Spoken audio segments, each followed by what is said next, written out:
اسی طرح قربانی کے موقع پر آپ کوشش کریں، اللہ توفیق دے، 10 ذی الحج کو قربانی کریں، نہیں کر سکے 11 کو قربانی کریں، نہیں کر سکے 12 ذی الحج کو قربانی کریں۔ جب 12 ذی الحج کا سورج غروب ہو گیا اس کے بعد قربانی نہیں، 13 ذی الحج یہ قربانی کے دنوں میں شامل نہیں، قربانی کے دن 3 ہیں، قربانی کے دن 4 نہیں۔ حضرت علی المرتضیٰ فرماتے ہیں قربانی کا دن یوم النحر و یومان بعدہ، یہ کل 3 دن بنتے ہیں۔ نمبر 1 10 ذی الحج، نمبر 2 11 ذی الحج، نمبر 3 12 ذی الحج۔ حضرت عبداللہ بن عمر دیگر صحابہ کرام فرماتے ہیں قربانی کے دن 3 ہیں، بلکہ اس پر بخاری شریف کی ایک حدیث پاک موجود ہے۔ جناب رسول اللہ صلی اللہ علیہ وسلم نے فرمایا من ضحى منکم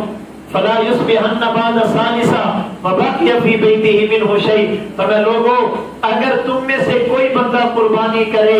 اور قربانی کے 3 دن بعد اس کے گھر میں گوشت نہیں ہونا چاہیے، 3 دن کے بعد اس کے گھر میں گوشت نہیں ہونا چاہیے، اللہ کے نبی نے 3 دن کے بعد گوشت رکھنے سے منع کیا، تو چوتھے دن پورا جانور ذبح کر کے رکھنے کی اجازت ہوگی؟ حضور فرماتے جو پہلے دن کیا، تیسرے دن کے بعد اس کا گوشت بھی گھر میں نہ ہو،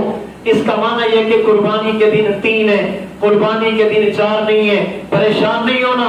آگے حدیث مبارک اور بھی موجود ہے۔ صحابہ کرام فرماتے ہیں 1 سال تو حضور نے یہی فرمایا بابا قربانی کا گوشت 3 دن تک استعمال کر سکتے ہو۔ جب اگلا سال آیا آپ نے ہمیں اجازت دی، فرمایا پچھلے سال میں نے کہا تھا 3 دن سے زیادہ گوشت استعمال نہیں کرنا، آج کے بعد تمہیں اجازت دیتا ہوں، چاہے تو استعمال کرو، چاہے تو صدقہ خیرات کرو، چاہے تو اسے غریبوں میں بانٹ دو، چاہے تو اپنے گھروں میں رکھ لو، لیکن بہتر یہ ہے، افضل یہ ہے اس موقع پر گوشت رکھنے کی بجائے اسے غرباء میں بانٹ دیا جائے، صدقہ خیرات کر دیا جائے۔ مستحب یہ آپ نے قربانی کی، اس قربانی کے گوشت کے 3 حصے کریں، ایک اپنے لیے، ایک رشتہ داروں کے لیے، ایک غرباء اور فقیروں کے لیے۔ آپ سارا صدقہ کرنا چاہیں سارا کر سکتے ہیں، آپ کچھ رکھنا چاہیں رکھ سکتے ہیں، 3 دن رکھنا چاہیں، 1 ہفتہ رکھنا چاہیں، 10 دن رکھنا چاہیں، اس کی اجازت موجود ہے،